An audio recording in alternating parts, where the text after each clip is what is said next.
salut Jeff. Salut. Bresbel. Ouais. Bresbel. Il y a 2 ans, on était venu vous voir avec Xavier. Ouais. Voilà, ton associé. C'est ça. Et donc, écoute, on refait une petite mise à jour en fait, tu vois, de tous les portraits d'entrepreneurs. T'en fais partie. Ça fait plaisir de vous revoir. De même. Voilà. Ça devient quoi Bresbel? Les champignons. On vous appelle les champignons. Les champignons. Bresbel se développe bien dans le sens où on a emménagé à la PAM du coup en début d'année dernière, donc ça va faire bientôt 1 an. On développe notre laboratoire de myciculture avec du coup 20 souches. L'année prochaine, on envisage une centaine de variétés de champignons différents qui ont pour vocation la production alimentaire, toujours gastronomique, médicinaux, mais aussi d'aide au maraîchage. Et on se développe de plus en plus dans la dépollution. Donc des services via les entreprises pour en fait trouver des solutions écologiques pour des polluants en métaux lourds, en hydrocarbures en fonction du type de polluant. Pour ce faire, on a un nouvel associé qui a rejoint l'équipe, le docteur Pierre Bonnet, qui est docteur spécialisé en microbiologie, donc qui est doctorant en microbiologie. Il a rejoint il y a peu de temps là. C'est ça, il a rejoint il y a 2 mois l'entreprise et lui du coup va devenir le chef de laboratoire de l'entreprise pour tout ce qui est culture de semences souches, donc en labo stérile.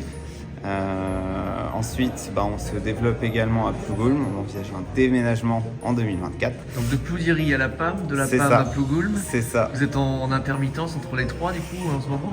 Non, là on est vraiment Ploudiry-Brest. Ouais. Et on anticipe tous les travaux, les déménagements, parce qu'il y a énormément de travaux à venir. Nous, ce qu'on vise, c'est récupérer à peu près 6 tonnes de biodéchets par semaine pour produire à peu près 1 tonne et demie de champignons par semaine aussi. Et l'objectif à long terme, c'est la régénération des sols. Donc là, on est en train de voir avec la CICAD Saint-Paul-de-Léon, donc c'est encore en pourparlers, pour trouver une solution avec eux pour un apport en matière organique et une meilleure gestion des sols agricoles, mais également du coup une meilleure redistribution des biodéchets. À la PAM, on a une autre fonction qui est de former professionnellement d'autres porteurs de projets, producteurs ou agriculteurs qui souhaitent faire un complément de revenus en produisant des champignons à partir de leurs déchets issus de leur production agricole, comme de la paille. Là, l'objectif à long terme, toujours pour Bresbel, c'est de profiter de cette biomasse, d'utiliser cette biomasse une fois que les champignons les ont mangés et ont été produits à partir de cette biomasse pour justement apporter toujours plus de biomasse et de matière organique pour pouvoir régénérer les sols et du coup les dépolluer en même temps. Donc là, les idées fusent, les cerveaux sont en ébullition, ça se voit, ça se ressent, vous êtes au bon endroit en plus, parce qu'ici, il y a de quoi, il y a de l'ingéniosité. C'est ça. Après, le principe reste le même, c'est-à-dire que nous, on produit des semences, des souches, qui ont pour vocation de produire des champignons à partir de biodéchets toujours. Et là, l'objectif, c'est comment est-ce qu'on peut revaloriser ces biodéchets et comment est-ce qu'on peut aider les porteurs de projets, les entrepreneurs, à être le plus autonome toujours possible dans leur production et à revaloriser leur biomasse après. C'est excellent. Voilà. On va aller se faire un petit tour, on va aller voir Xavier avec nos participants. À la formation. Voilà. Et on y va. On y va. Séquence immersion chez Bresbel.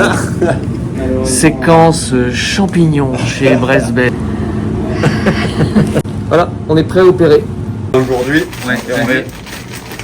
on est dans le laboratoire pour pouvoir expliquer à nos stagiaires qu'on a en formation myciculture à la Cité Bresbel sur une durée de 2 semaines. Du coup, pour faire toute la partie labo, en fait, et là aujourd'hui, on travaille sur les inoculations de première génération sur boîte de pétri et culture liquide. Donc là, on arrive un petit peu tard. Maintenant, on est à la culture liquide. Les boîtes de pétri sont déjà faites, c'est ce qu'on a fait ce matin. Hop. Voilà. Et comment dire, le public que tu vas voir, vous allez voir aussi en formation. On a du professionnel. Du professionnel. D'où le fait aussi d'avoir certifié Lucar et d'être ouvert par le CPF et Vivir pour justement permettre aussi aux producteurs agricoles qui veulent se lancer maintenant dans l'agriculture un peu plus durable et puis éviter aussi tous ces produits et repasser sur quelque chose de plus sain, de pouvoir justement aussi se former à faire eux-mêmes leur production. Excellent. Mais après, si c'est que pour du trichoderma, Vivir, on va leur déconseiller de monter à labo. Ça, c'est vraiment pour la myciculture. Faire du tricot en soi, il n'y a pas besoin d'un aussi gros laboratoire. Mais c'est mieux de le faire en milieu contrôlé quand même. Combien de variétés vous avez aujourd'hui? Là, aujourd'hui, en culture pure, on en a 5 qui sont sortis de blocs, on va dire, de terre. Et sinon, après, pour le cours de l'année, parce que nous, on travaille en champignons de saison pour justement être plus résilient sur les consommations énergétiques. Surtout, on ne va pas faire des champignons d'hiver d'été en plein hiver. Oui, c'est ça, d'été en plein hiver, on ne va pas chauffer. Donc, du coup, pour l'année, on est sur 15 variétés alimentaires. Plus 2 variétés qui sont vraiment purement médicinales, comme le reishi, du coup. Et 2 qui sont faites que pour le maraîchage, dont le tricot et le strophère. Excellent. Bon, Xavier, toujours aussi passionnant. Bah merci, voilà. Merci d'être venu surtout. Comme dit Nadia, pédagogue et voilà, tout ce qu'il faut pour faire de bonnes formations, parce que c'est vrai que quand on forme, il faut mieux captiver son public. Bah c'est quand même mieux aussi d'arriver quand même avec quelque chose pour le montrer, puis savoir aussi un peu de quoi tu parles. Voilà. Tu vas pouvoir mieux te faire entendre aussi derrière. Mais après c'est vrai que là les pauvres là en une semaine là, quand ils ont commencé, ils mangent quand même énormément d'infos. Et faut suivre aussi pour eux. Écoute, on va souhaiter une belle fin d'année, Xavier. Merci beaucoup, plein de meilleurs vœux et plein de bonnes choses pour vous aussi. Voilà, et puis on te dit à très bientôt. Ouais, bah écoute, début janvier, normalement. Exactement. Merci pour toutes ces infos mises à jour sur l'entreprise Bresbel, magnifique. Avec plaisir. Voilà, et puis on va te souhaiter de belles fêtes de fin d'année. Nous aussi. On souhaite à l'ensemble des personnes qui ont visionné et ceux qui n'ont pas visionné cette vidéo d'agréables fêtes de fin d'année et un bon début d'année 2024. À bientôt.